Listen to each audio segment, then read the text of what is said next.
Buenas tardes. Hoy vamos a tratar de desarrollar el tema de diseño como acción productiva, la producción de artefactos, de la cultura, el concepto de agencia y de acción intencional. Si bien son temas que ya venimos desarrollando, vamos a tratar siempre de establecer relaciones con las clases anteriores.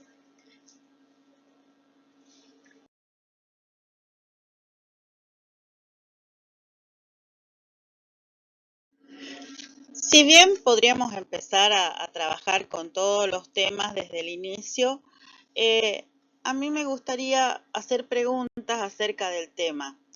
Cuando yo veo los títulos, siempre trato de encontrarles eh, una relación con los temas anteriores o por qué. Y qué me llama la atención a mí de ese tema. Si nosotros leyéramos cuál es el tema de esta clase, una de las preguntas podría ser, ¿el diseño es intencional o espontáneo? Esto tiene que ver con la clase que dio el arquitecto en donde hablaba sobre cuáles eran las lógicas que estaban detrás del diseño, digamos.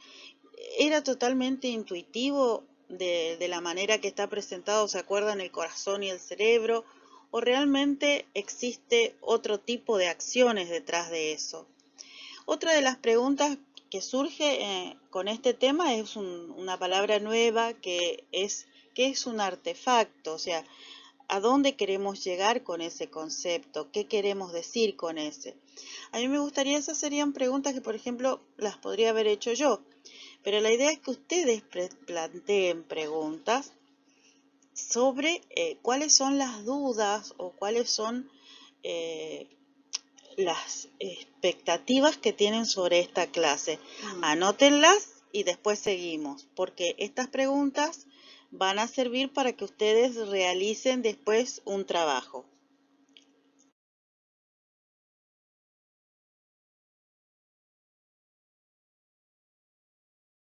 En general, podemos decir que las acciones técnicas son, en términos generales, acciones humanas.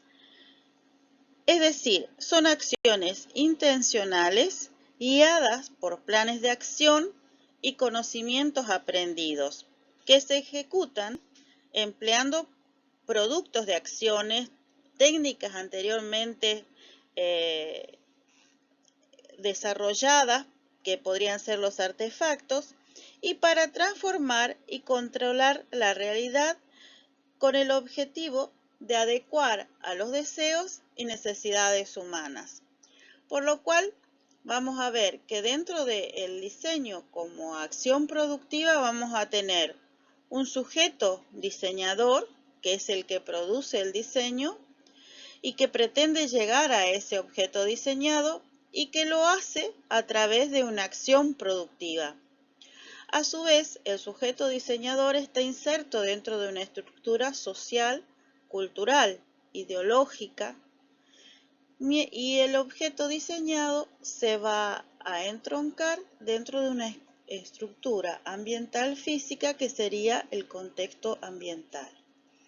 Indudablemente que toda acción que produce el sujeto diseñador va a producir una transformación en esa estructura ambiental física donde se inserta el objeto.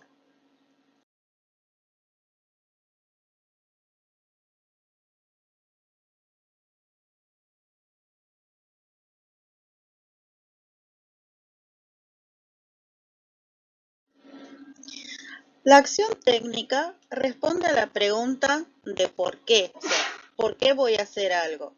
Pero además necesita una causal, o sea, una razón por la cual yo lo voy a hacer, que sería un para qué.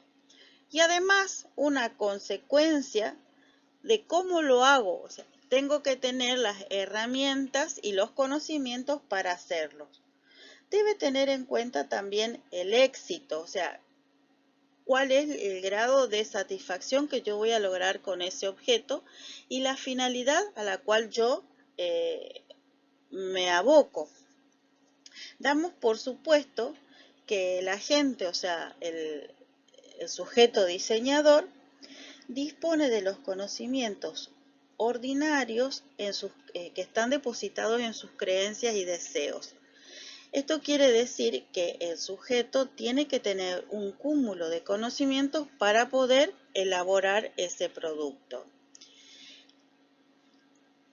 En el ámbito de la filosofía y de la sociología, se denomina agencia a la capacidad que posee un agente, o sea, la persona u otra entidad, porque no necesariamente tiene que ser una persona, para actuar en el mundo.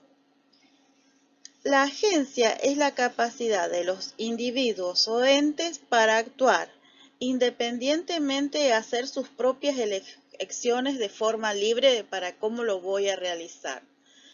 Por lo cual, el concepto de acción, de agencia, podemos decir que es una acción autónoma humana que posee intencionalidad, definición de objetivos, planificación, estructuración y jerarquización.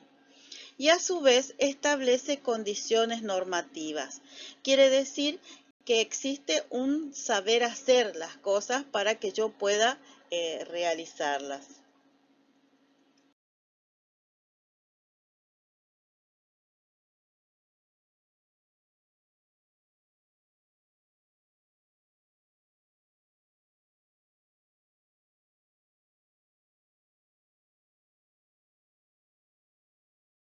Si nosotros analizamos al diseño como una resolución de problemas, el hecho de que tratamos de resolver algo o encontrar una solución, indudablemente eso nos lleva a que lo que hacemos es una acción productiva. Entonces, vemos desde este aspecto al diseño como una acción productiva. Este sujeto de diseñador es el que plantea objetivos, esquemas de acción, la intención de producir algo y establece las estrategias con las cuales va a desarrollar esa acción. Ese objeto diseñado, que luego lo vamos a conformar con el término de artefacto, a su vez se inserta y transforma el medio ambiente.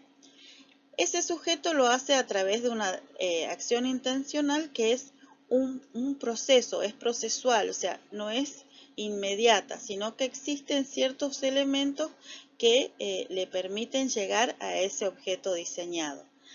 Esa acción intencional tiene planes de acción que son organizados, estructurados, planificados.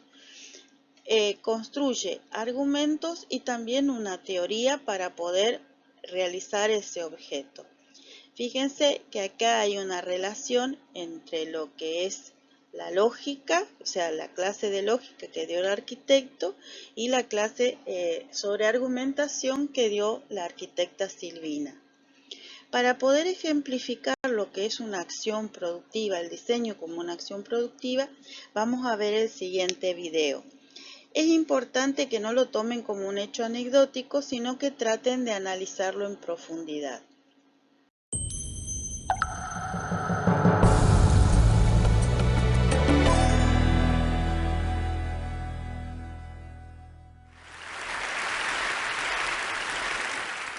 Les voy a contar la historia de una canción. Estaba yo en Madrid una noche del año 2002 con mi maestro y amigo Joaquín Sabina, cuando él me dijo que tenía algo para darme. Me dijo, Jorge, tengo unos versos con los que tú tienes que escribir una canción. Anota, anota. Busqué ahí en la mesa y lo único que encontré fue un posavasos circular en el cual anoté los versos que me dictaba el maestro. Eran 4 versos y decían así. Yo soy un moro judío que vive con los cristianos. No sé qué Dios es el mío, ni cuáles son mis hermanos. Aquellos versos realmente me impactaron mucho. Le dije, qué lindos versos, Joaquín, son tuyos. Me dijo, no. Me dijo que eran de otro compositor que se llamaba Chicho Sánchez Ferlosio, menos conocido Joaquín, pero muy grande también. Entraban justo en algo que yo quería decir hace tiempo, los versos, y que no sabía muy bien cómo. Me estaba poniendo de pie como para irme a casa a escribir, cuando Joaquín me detiene, me dice, espera, espera, y me plantea el siguiente desafío. Me dice, escribe las estrofas para esa canción en décimas. Ahora yo, en esa altura de mi vida, todavía no tenía una idea muy clara de qué eran las décimas. Pero me daba mucha vergüenza decir al maestro que no lo sabía. Entonces puse mi mejor cara de entendido y me fui a mi casa a buscar a ver de qué se trataba las décimas, ¿no? Ahí aprendí que la décima es un tipo de estrofa que existe solo en idioma español, que tiene 10 versos, muy compleja, muy, muy compleja, quizás la más compleja de las que tenemos en nuestro idioma, que además tiene una fecha de nacimiento concreta, que es muy raro de encontrar en un verso. La décima fue inventada en España en 1591 por un señor que llamaba Vicente Espinel, un músico y poeta de Málaga, que fíjense además qué casualidad, fue el mismo que le puso la sexta cuerda a lo que después sería la guitarra española, esta de aquí, la bordona. Desde España, la décima, con sus 10 versos, cruza hasta América, al igual que la guitarra española. Pero a diferencia de la guitarra española sigue viva todavía hoy en día a ambos lados del Atlántico. Pero la décima, en el lugar en el que nació, en España, desapareció, se extinguió. Ya hace un par de siglos que no se practica a nivel popular. Pero, sin embargo, en América Latina, desde México hasta Chile, todos nuestros países mantienen algún tipo de décima en su tradición popular. En todos lados le pusieron un nombre diferente, le pusieron una música diferente. Tiene muchos nombres, más de 20 en total en el continente, pero le dicen, por ejemplo, son jarocho en México, canto de mejorana en Panamá, galerón en Venezuela, payada en Uruguay y en Argentina, repentismo en Cuba. En Perú, por ejemplo, le dicen décima peruana, porque está tan integrada en nuestras tradiciones, la décima, que si uno le pregunta, todos ellos están completamente convencidos de que fueron ellos los que inventaron la décima en cada país. Y además tiene una cosa muy sorprendente, y es que a pesar de que se desarrolló de manera separada en cada uno de los países, mantiene hasta el día de hoy, más de 400 años después de que fue creada, exactamente la misma estructura de rima, de sílabas y de versos. La misma estructura que le puso Vicente Espinel en el barroco español. Esta estructura es así. Les voy a contar un poquito por arriba, digo, después pueden ir también a internet y fijarse ustedes después para saber cómo va. Son 10 versos, 8 sílabas cada uno. El primero rima con el cuarto y con el quinto, el segundo con el tercero, el sexto con el séptimo y con el décimo y el octavo con el noveno. Es un poco complicado, la verdad. Y yo, imagínense a mí intentando escribir así en décima, ¿no? Pero no es tan complicado como parece. Y además es increíble que haya sobrevivido con esa misma estructura más de 4 siglos. No es tan complicado porque tiene una musicalidad impresionante la décima. Tiene un tipo de musicalidad que es muy difícil de describir técnicamente. Yo prefiero que ustedes la escuchen. Entonces lo que voy a hacer es les voy a recitar una décima. Por ejemplo, una de las que escribí para esta canción. Para eso les voy a pedir que se concentren solo en la música de las rimas. Y los que tienen auriculares, que hay algunos que veo que están con la transmisión de la traducción, que se los quiten un momentito.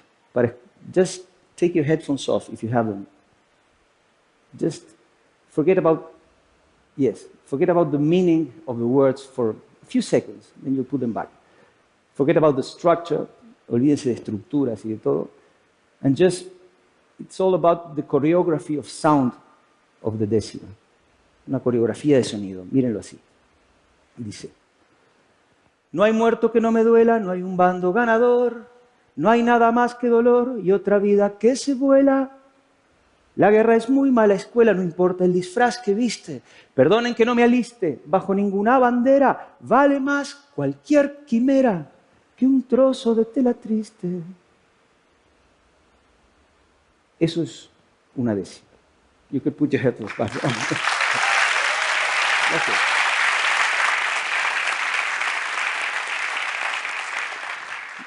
Yo también le aplaudiría a Vicente Espinel porque 426 años y sigue igualita en todos lados. Bueno, escribí 3 como esas. Les acabo de mostrar la segunda, porque la primera estaba recién aprendiendo Y la verdad que tiene algunos errores métricos, entonces no sirve para mostrar como ejemplo. Pero esa estaba bien, más o menos. Ahora sí, ¿de qué hablaban? ¿Cuál era el contenido de estas décimas? Yo acababa de dar un concierto en Israel y venía muy conmovido por un problema que me toca muy, muy de cerca, que es el conflicto israelí-palestino. Les explico, la familia de mi padre es judía, la familia de mi madre es cristiana no practicante, y yo me crié en una casa donde las dos tradiciones convivían de manera más o menos armoniosa. No era raro ver a mi abuelo judío vestido de Papá Noel, por ejemplo, o a mi abuelo no judío en la sinagoga con su kipá en las fiestas de la familia, como poniendo la misma cara que entendía que ponía yo cuando me dijo Sabina que tenía unos versos en décimas para mí. Para quien se cría en un entorno así, es particularmente doloroso ver la dificultad que tienen dos partes de un conflicto de ponerse uno momentáneamente en el sitio del otro. Entonces, sobre eso escribí. Entonces ya tenía la letra, tenía la forma, que era la décima, y el contenido. Pero entonces tenía que escribir la música. También los pongo en contexto. No hacía mucho yo me había ido a vivir desde Uruguay, de donde soy, a España, y estaba con la nostalgia muy a flor de piel, la verdad, como muchos de ustedes que están fuera de sus casas aquí, ¿no? Y quería que mi canción fuera muy uruguaya, pero así como muy, el género más uruguayo, es decir, la milonga. Ahora, claro, yo había estado estudiando la historia de la décima, y después de ver de que todo el mundo reclama la décima como propia, todo el mundo cree que la inventó, me pregunté, ¿qué quiere decir que la milonga es uruguaya? Fíjense, la milonga tiene un patrón rítmico que nosotros los músicos les decimos 3-3-2. 1, 2, 3, 1, 2, 3, 1, 2. ¿No? 1, 2, 3, 1, 2, 3, 1, 2, 1, 2, 3, 1, 2, 3. Y tiene un acento característico. Can, can, can, can, can, can, can, can, can, can, can, can. Pero este patrón rítmico característico viene desde África. Ya en el siglo IX se lo encuentran los burdeles de Persia. En el XIII, en España, desde donde 5 siglos después cruza América con los esclavos africanos, mientras en los Balcanes se junta con una escala gitana.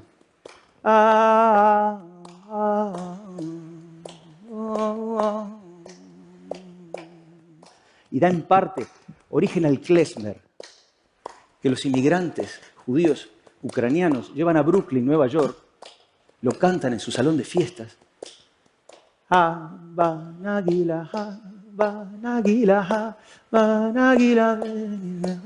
Y su vecino, un niño argentino de origen italiano llamado Astor Piazzolla, lo escucha, lo incorpora y transforma el tango de la segunda mitad del siglo XX con su 1, 2, 3, 1, 2, 3, 1, 2, 1, 2, 3, 1, 2, 3.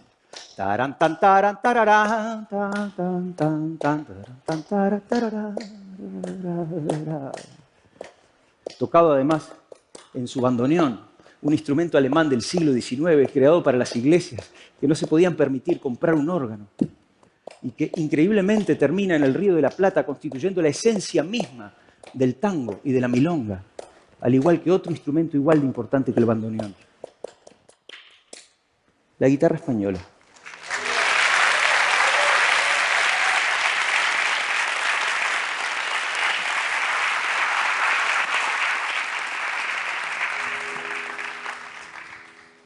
A la cual, por cierto, Vicente Espinel en el siglo XVI le había agregado la sexta cuerda, o sea que fíjense la cantidad de círculos que se cierran. ¿Qué aprendí yo en estos 15 años desde que nació la canción de recorrer el mundo con estos 4 versos escritos en un posavasos de un bar de Madrid? Las décimas, la milonga, las canciones, las personas, cuanto más uno se acerca a ellas, más compleja es su identidad, más llena de matices, de detalles.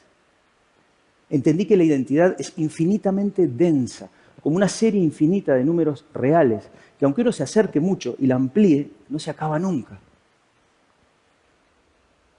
Permítanme, antes de cantarles la canción y despedirme, que les cuente una última anécdota. No hace mucho estábamos en México después de un concierto Y como los promotores del concierto me conocen y sabían que era un poco freak de la décima y que a todos lados que voy pregunto por la décima, insisto, para escuchar decimistas, me organizaron en su casa un concierto de son jarocho.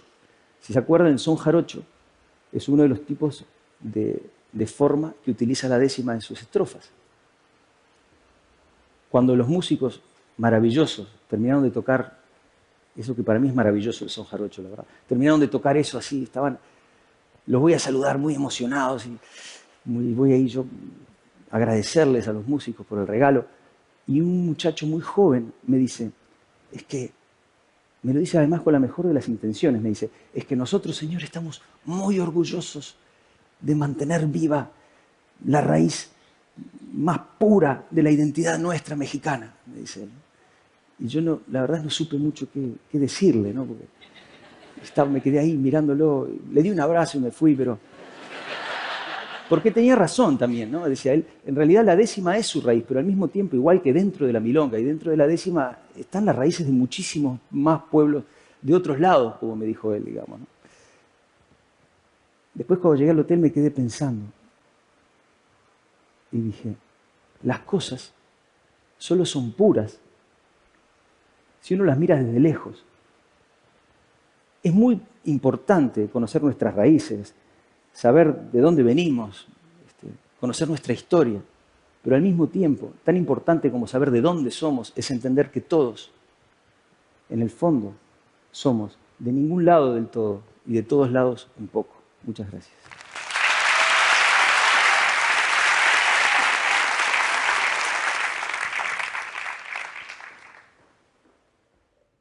Esta es la milonga del moro judío.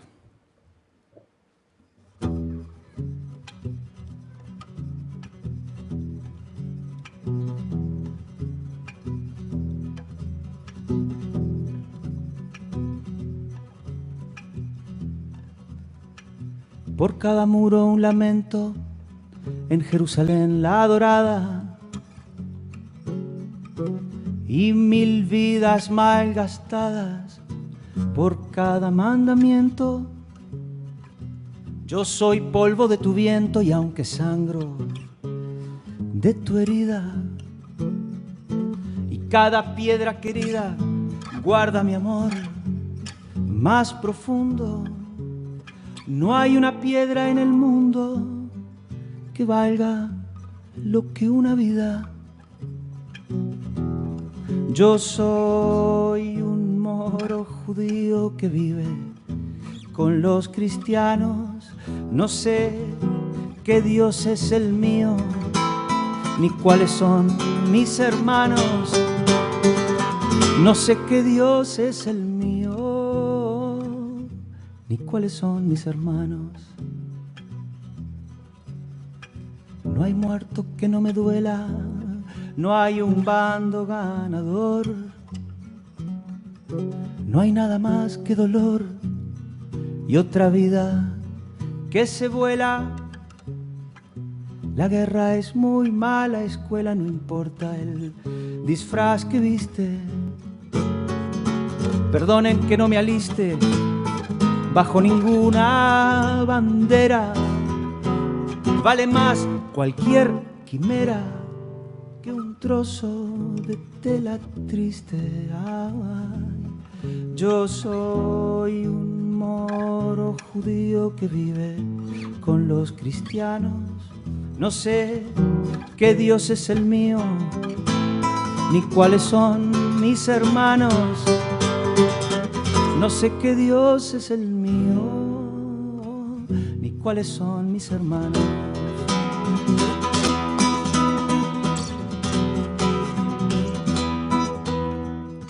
Y a nadie le di permiso para matar en mi nombre. Un hombre no es más que un hombre, y si hay Dios, así lo quiso. El mismo suelo que piso seguirá, yo me habré ido. Rumbo también del olvido, no hay doctrina que no vaya, y no hay pueblo que no se haya creído el pueblo elegido. Yo soy un moro judío que vive con los cristianos. No sé qué Dios es el mío, ni cuáles son mis hermanos. No sé qué Dios es el mío, ni cuáles son mis hermanos. Yo soy un moro judío que vive con los cristianos. Gracias.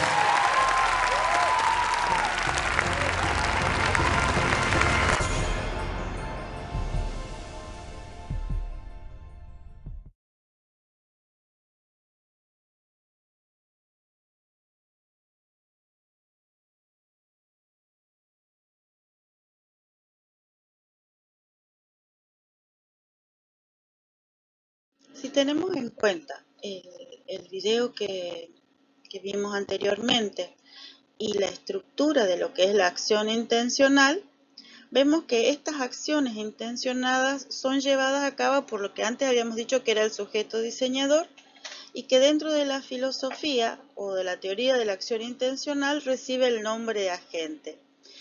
El agente es aquel que se representa las acciones que va a realizar, establece cuáles son los posibles resultados y define cuáles son los objetivos que persigue.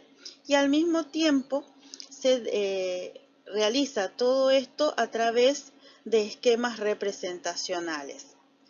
La búsqueda de esta acción intencional es la creación de un artefacto que puede ser técnico o social. Los artefactos dentro de lo que es la teoría de la acción intencional son productos de las acciones técnicas de un agente que están usados para el cumplimiento de los objetivos, o sea, que se había establecido el agente, y que tienen como finalidad modificar la realidad.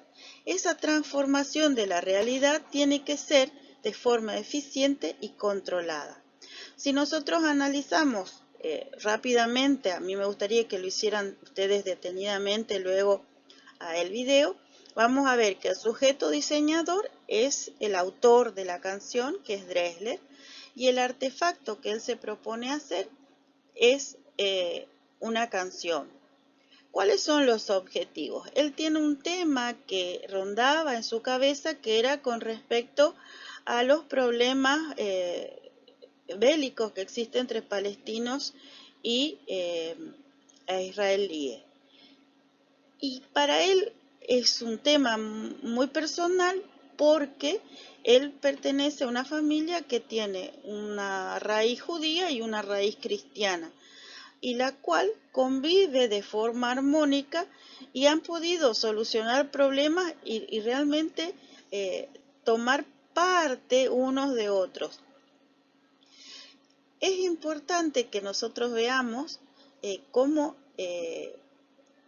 la modificación que él puede hacer de la realidad a través de la concepción o de la creación de esta producción de este artefacto es muy interesante, y cada una de las frases que él dice realmente llegan muy dentro de la persona, por lo cual uno, si bien la realidad física no se va a modificar, puede modificarse una realidad de tipo social. Podemos decir entonces que la acción técnica de la realidad implica usar conocimientos teóricos o empíricos disponibles. Fíjense en el texto de Drexler cómo él hace uso del concepto de la décima y cómo busca información acerca de lo que es la décima para componer las rimas de los versos, o sea, la forma del verso, de la poesía, y cuando se dirige a ponerle música, trata de buscar algo que tenga que ver con las raíces de lo que es la música uruguaya, y plantea el tema de la milonga. Y cuando empieza a ahondar en la milonga se da cuenta que no es netamente uruguaya, sino que tiene otra tradición, otro origen, y a su vez no es un origen puro. Por eso es importante la frase que él dice, las cosas son solo puras si uno las mira desde lejos. Es muy importante conocer nuestras raíces, saber de dónde venimos, conocer nuestra historia, pero al mismo tiempo, dice él, tan importante como saber de dónde somos es entender que todos en el fondo somos de ningún lado del todo y de todos lados un poco. Quiere decir que hay en la búsqueda que él hace, o sea, de los conocimientos necesarios, para lo cual él se plantea un plan de acción para poder establecer, uno, la concreción de la décima y por el otro lado la música de la milonga. Esto le lleva a determinar o a plantear secuencias de operaciones que implican el uso de otros artefactos. ¿Por qué? Porque él hace uso de otros elementos para poder concretar su canción. Esta actuación de la gente, que puede ser colectivo o individual en este caso, se guía por un plan de acción que produce el artefacto cuya finalidad se ha planteado, empleando insumos materiales específicos u otros artefactos. Por eso es importante en la idea de la acción técnica el concepto de agencia. ¿Por qué? Porque se ha desarrollado dentro de lo que es la acción, la teoría de la acción contemporánea, con el fin de señalar lo característico de la acción humana autónoma y que está mucho más allá de lo que serían las acciones primitivas de los seres humanos o de las acciones propias de los animales.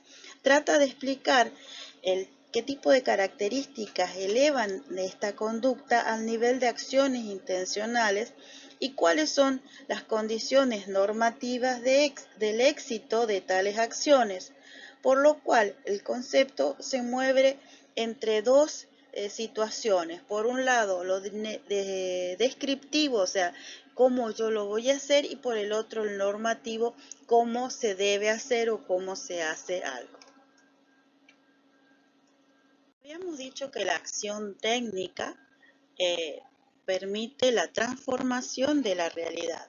Ahora bien, esa transformación puede empobrecer o enriquecer a la realidad. Acá tenemos varios ejemplos. Por uno, siempre estamos hablando el concepto de el efecto invernadero, que en algún momento el polo norte va a desaparecer porque es una capa de hielo que cada vez se va desintegrando, lo cual perjudicaría a ciertas especies animales, además de perjudicar la temperatura del globo y la cantidad de agua en los mares. Pero también la acción técnica puede mejorar situaciones, como es el caso de la forestación que se hace en algunas zonas de África para poder parar el avance de los desiertos en determinadas áreas, o el mejoramiento de algunas elementos orgánicos, digamos las verduras por ejemplo, a través de mejora genética para que puedan prosperar en lugares que no son factibles o no son favorables. Cuando la acción técnica realmente repercute de manera desfavorable, esto se manifiesta en grandes problemas climáticos, problemas de inundaciones, de huracanes, etc. Toda acción intencional necesita de un agente productor, o el hombre, en una actitud intencional. Tenemos que tener en cuenta que cuando habíamos dicho que el agente tiene una diferencia entre lo que sería un hombre primitivo o los animales, porque no solamente las creencias o deseos son los que están a cargo del rol causal, o sea, lo que produce la acción. El sujeto, si fuera así, se desvanecería y no aparecería el concepto de agente, sino solamente de un causa, o sea, efecto causa únicamente. Y para ello no sería una actitud intencional, sino simplemente una consecuencia de un hecho. Para que exista una acción intencional necesitamos que exista un requisito de pertenencia en esa acción. Este sentimiento de pertenencia se resume en que la acción debe organizarse en el sujeto y como tal debe tener claro cuál es su implicación en la acción. O sea, la idea de que hay una transformación, que hay un accionar con un sentido o una finalidad y que esa finalidad es la de producir un objeto. Entonces, tenemos que tener en cuenta que el agente productor no actúa de forma automática. Esto, el actuar de forma automática estaría más en relación a lo que en teoría 1 habíamos llamado lo que era el sujeto práctico. ¿Se acuerdan que habíamos hablado de lo que era un sujeto práctico y un sujeto epistémico? Bueno, si nosotros actuamos de forma automática, por hechos aprendidos, pero sin reflexionar sobre los mismos, estaríamos trabajando como un sujeto práctico. Para que podamos pensar en que hay un sentido de agencia, el agente debe estar a cargo de las acciones y a su vez esas acciones deben estar siendo controladas adecuadamente. Aparece el concepto también de control. O sea, el agente no solo se pregunta qué estoy haciendo, sino buscando un sentido de un para qué, con el cual involucra un autoconocimiento que no involucra el conocerse como individuo solamente, sino de conocer las normativas de cómo se lleva a cabo determinada acción. Ahora bien, ¿qué es lo que produce el agente? Lo que él produce es un artefactos. Los artefactos son productos intencionales de nuestras acciones técnicas a través de las cuales transformamos el mundo real. Los artefactos ingresan y funcionan en nuestra experiencia. Entendemos a los artefactos como los productos intencionales de las acciones técnicas. Así, un artefacto puede ser visto como el resultado de una acción técnica donde una realización tiene implicada la ejecución intencional de acciones que nos permiten llegar hasta un diseño. Por lo cual, ¿qué implica? Implica la transformación de la materia empleando acciones técnicamente aprendidas anteriormente. Hay una intencionalidad y también aparece lo que es la representación de la función, o sea, cómo se acciona ese artefacto. Los artefactos propiamente técnicos son herramientas que comunican con distinto grado de éxito su condición de producto de un diseño o plan de acción técnica. Por ejemplo, en el caso del chiste que está acá, o sea, no tiene demasiada experiencia con una versión antigua de AutoCAD. Emma. ¿Ah? Emma. Emma. Emma. Emma. Emma.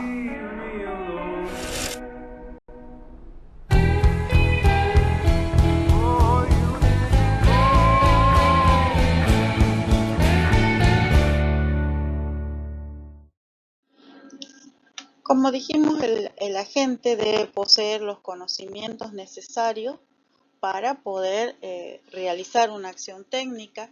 Tiene que tener el saber hacer, o sea, el conocimiento práctico, pero a su vez tiene que poseer un sentido de pertenencia que está sujeto a la acción y se refiere al control que tiene sobre la misma.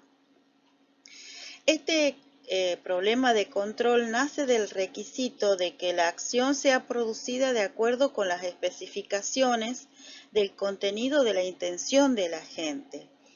Existe un modelo cibernético que habla sobre el tema del control y que después vamos a ver que es una de las características que tiene el método, que puede ser cibernético, pero en este caso no lo vamos a analizar desde ese punto de vista, pero lo que se refiere es que tiene que tener un control, o sea, tiene que haber un pensamiento acerca de cómo lo voy a hacer, en qué situaciones, con los elementos y en un tiempo determinado.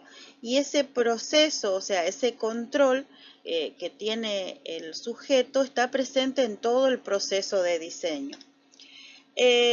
Para que yo pueda trabajar y hacer una producción de lo que es un artefacto, se necesitan por lo menos 3 participantes, que serían la persona que plantea la necesidad, que es el cliente, el que lo diseña, y una persona que lo fabrica o que lo produce. En el caso del diseño arquitectónico tenemos un cliente, tenemos el diseñador y tenemos un constructor, que es el que realiza el objeto.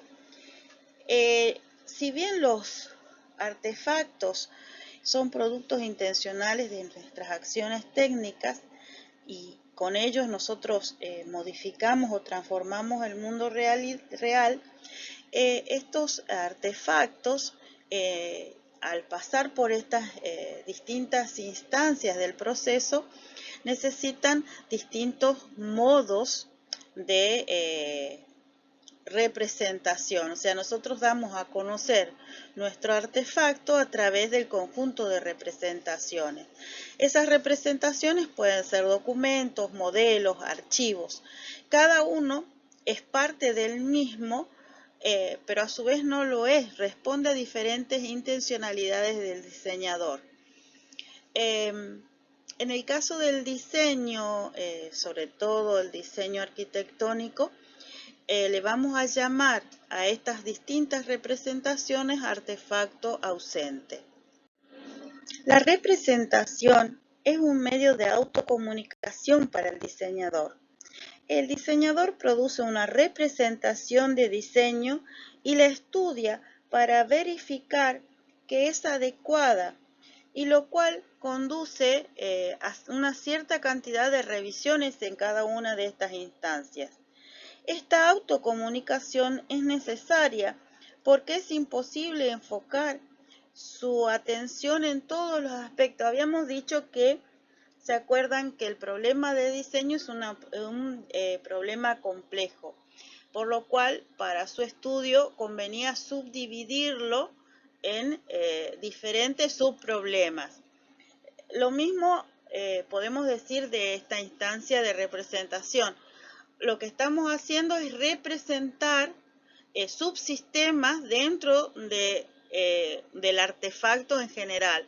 Si tenemos en cuenta la imagen que está a la izquierda, lo que estamos representando es una lógica relacional, y ya lo habíamos visto en la clase pasada.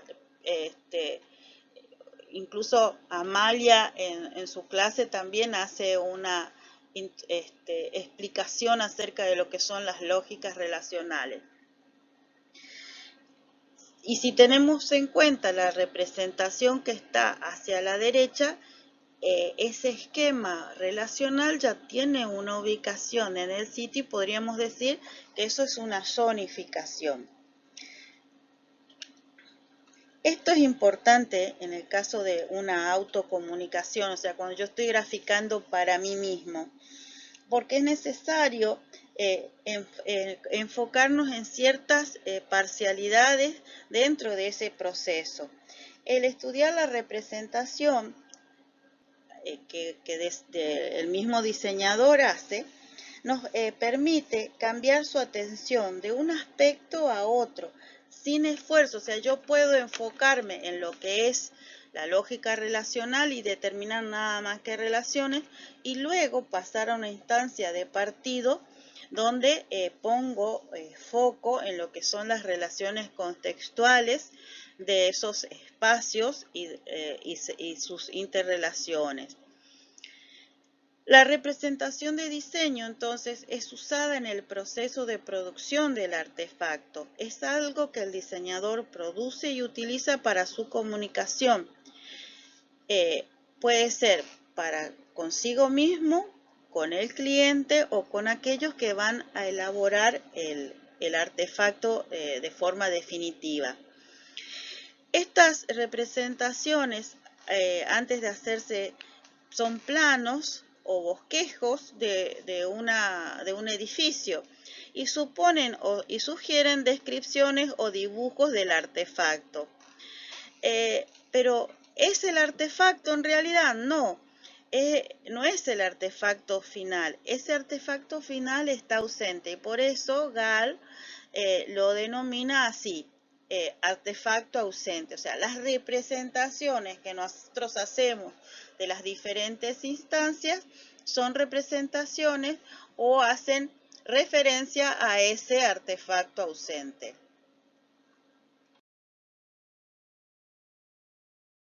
Como toda acción técnica, habíamos dicho que lo que hace es transformar y modificar la realidad.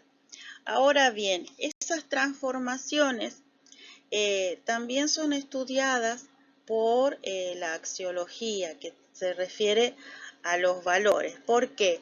Porque el hombre puede diseñar artefactos técnicos que alteran los procesos naturales o sociales de forma deliberada o con arreglo a planes.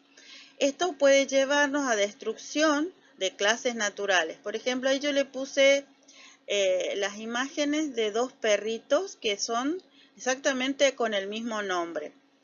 Lo único que el primero, el que está más arriba, es el Bull Terrier natural, o sea, mientras que el que está por debajo es 100 años después, pero fue alterado genéticamente para lograr ciertas características.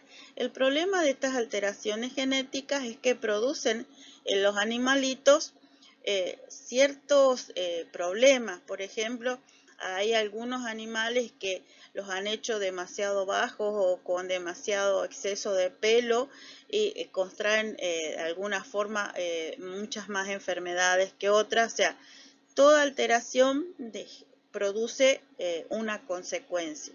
Y en el caso de abajo es una invención, o sea, no es cierta, pero es la creación de un perro mezclado con una araña y daría eso.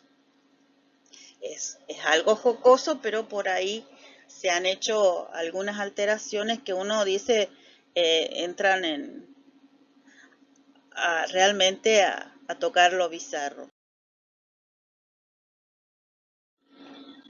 Las posibilidades del control del mundo vienen sugeridas y propiciadas por el caudal de medios técnicos que son propios de la cultura técnica en la cual estamos insertos. Esto hace que la acción técnica se estructure en términos de exploración de objetivos, resultados o fines posibles y explotación inteligente de oportunidades concretas. Esto nos permite a nosotros llevar planes parciales de control del mundo que son compatibles con objetivos, con resultados y fines. Pero el problema que se presenta es cuál es la dimensión axiológica que se configuraría entonces, cuáles son los campos posibles éticos a realizar. Yo les pongo acá dos imágenes. Una era inteligencia artificial y la otra soy yo robot. O sea, cuando nosotros dotamos a ciertos elementos, o sea, son películas de ciencia ficción, pero de alguna manera tocan temas que están implícitos en el pensamiento del ser humano, o sea, buscar la creación de inteligencias artificiales u objetos. Fíjense si buscan en cuanto a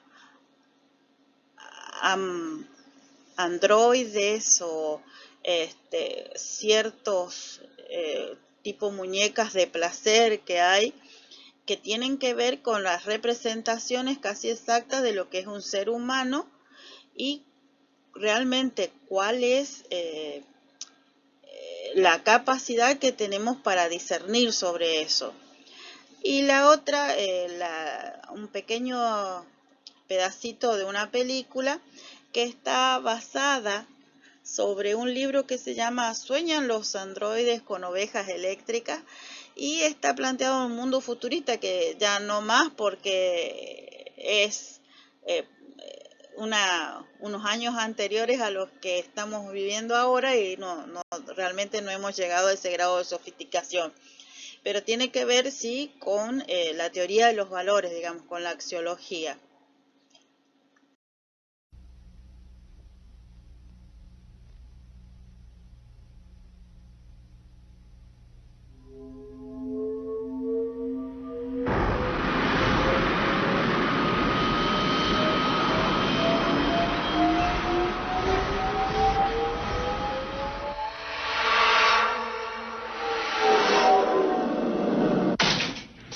I need your deck.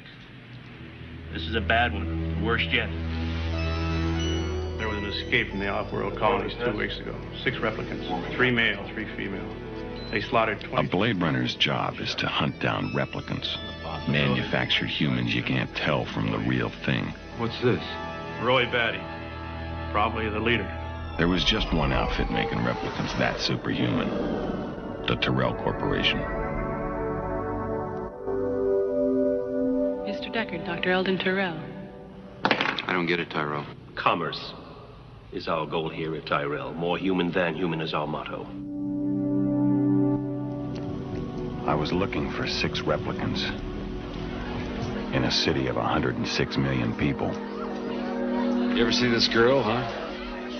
Never seen a Muslim.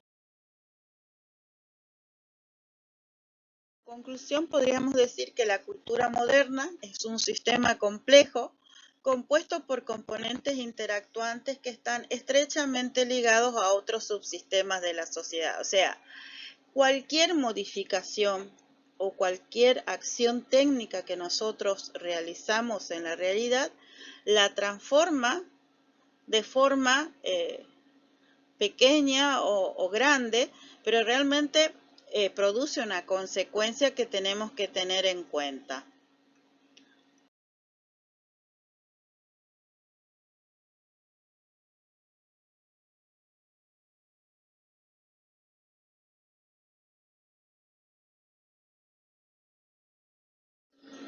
Es así como que podemos decir que el hombre realmente se relaciona con un mundo técnico que no experimenta ya con un mundo natural, sino con un mundo tecnológico. O sea, fíjense que estamos hablando de realidad virtual, de comunicaciones cibernéticas, o sea, todas las relaciones que nosotros establecemos en general son a través de artefactos construidos a través de las acciones técnicas.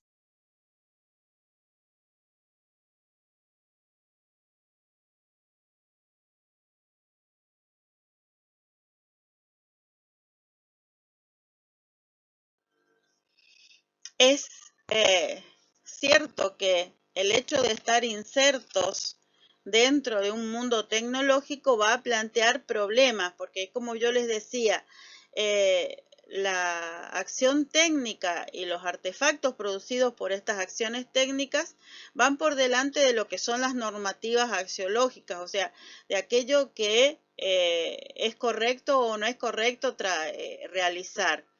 Por lo tanto, la técnica plantea problemas en cuanto a aspectos filosóficos, nociológicos, ontológicos, axiológicos y éticos.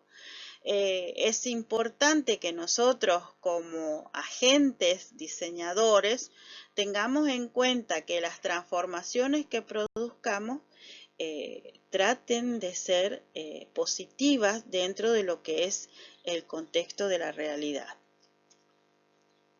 Estos son los 3 textos con los que trabajamos y con los cuales tienen que leer.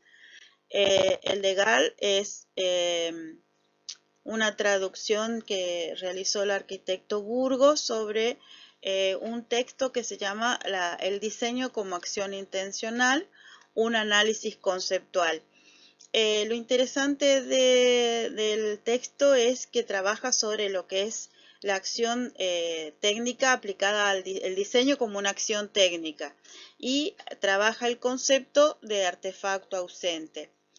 El texto de Loller y de Vega es el que de la experiencia del mundo tiene lo que es el mundo natural, el mundo técnico, y habla sobre lo que es la axiología, que es interesante. Y el texto de Broncano tiene que ver con el concepto de agencia, de agente y de artefacto. Ahí van a encontrar esos elementos. El trabajo práctico lo que tienen que hacer es explicar y conceptualizar al diseño como acción intencional y al aplicar el concepto de artefacto ausente expuesto por Gall, explicarlo bien, y para ello, para poder ejemplificarlo, tienen que trabajar con el proyecto analizado para protocolo de réplica que hicieron en el punto anterior, en la clase que les dio la arquitecta Amalia de marco lógico.